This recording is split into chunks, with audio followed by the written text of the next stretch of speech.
शुभ संध्या। साथियों, मैं राष्ट्रीय महासचिव विवेक मणि त्रिपाठी आप सबके बीच में उपस्थित हो चुका हूं महत्वपूर्ण जानकारियों के साथ।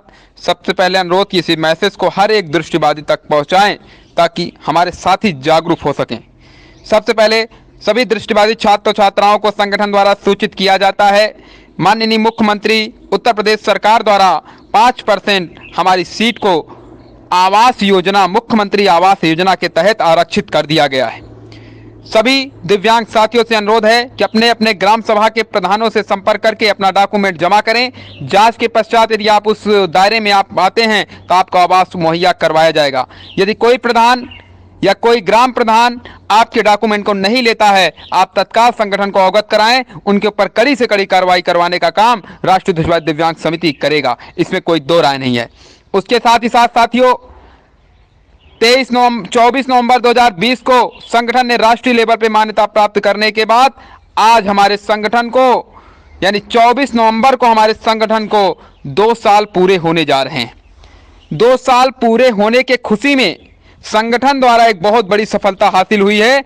कुटुंब ऐप यानी ऑनलाइन भी आप राष्ट्रीय दृष्टिबाधित दिव्यांग समिति की सदस्यता आप ले सकते हैं।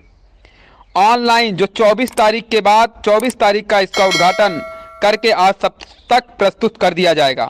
यानी आपको ज़्यादा कुछ नहीं करना है, लिंक पे ओपन करना है। लिंक पे ओपन करने के बाद आपको मोबाइल नंबर डालना है। मोबाइल नंबर डालने के बाद OTP आएगा, उसे फिल करना है। इसके बाद आप अपनी फ़ोटो अपडेट करेंगे, आपको सदस्यता नंबर और आपकी ID बनकर आप तैयार। साथियों, बहुत बड़ी सफलता राष्ट्रीय दृष्टिबाधित दिव्यांग समिति को प्राप्त हुई है। साथ ही साथ 24 नवंबर 2022 को राष्ट्रीय दृष्टिबाधित दिव्यांग समिति की तरफ से एक सांस्कृतिक कार्यक्रम का आयोजन किया जा रहा है। इच्छुक उम्मीदवार, इच्छुक साथी जो भाग लेना चाहते हैं वो संगठन के ऑफिशियल संगठन के आदरणीय नीलेश कुमार राष्ट्रीय उपाध्यक्ष के मोबाइल नंबर 7390013849 यानी 73913849 पे संपर्क करके अपना नाम जो है नोट करा सकते हैं या मैसेज करके अपना नाम दर्ज करा सकते हैं। कार्यक्रम का समय क्या होगा वह सबको 2 दिन पहले सूचना प्रदान कर दी जाएगी। साथियों, इन 2 वर्षों के अंतर्गत संगठन ने बहुत से कार्य ऐसे किए हैं जो असहाय दिव्यांग जनों के लिए अनाथ बच्चों की जिम्मेदारी अपने कंधों पर उठाकर उनके लिए राइटर की व्यवस्था निःशुल्क करवाना, समाज के लिए एकजुट होकर समाज को आगे बढ़ाने में अपनी भूमिका अदा करना, जागरूकता जैसे अभियान दिल्ली जैसे नगरों में चलाकर राजधानी में 1 महीने के अंदर 108 हॉस्टल को विजिट करके जागरूकता अभियान चलाकर संगठन ने यह साबित किया कि दृष्टिबाधित के लिए, समाज के लिए जो कार्य संगठन राष्ट्रीय दृष्टिबाधित दिव्यांग समिति ने करके दिखाया, आज तक किसी संगठन ने नहीं कर सके।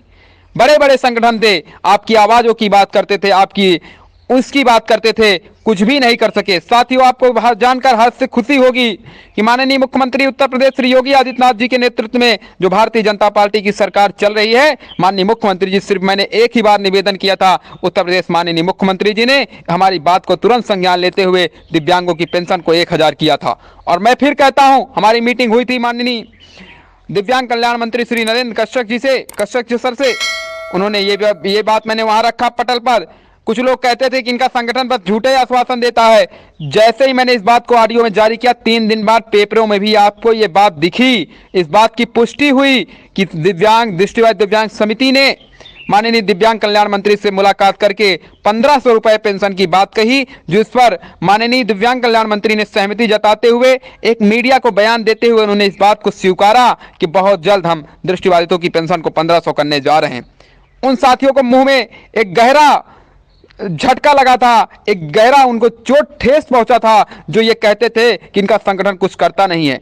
उनको एक गहरा वो ठेस पहुंचा था, शायद वो मेरे ऑडियो को सुनकर, और इसके बाद जैसे ही पेपर में निकला तब उन्हें स्वीकार किए कि हाँ, वास्तव में इनका संगठन जमीनी स्तर पर कार्य कर रहा है। चाहे कई मामले ऐसे थे साथियों, 2 साल के अंतर्गत हमने दिव्यांगों की पेंशन से लेकर आवास से लेकर कई हमने कार्य ऐसे किए जो समाज के लिए कार्य आज भी हम समाज में दिखता है। जो कहते हैं वो हम करके दिखाते हैं, हम जमीन पे करने वाले लोग हैं। हमें यह जो है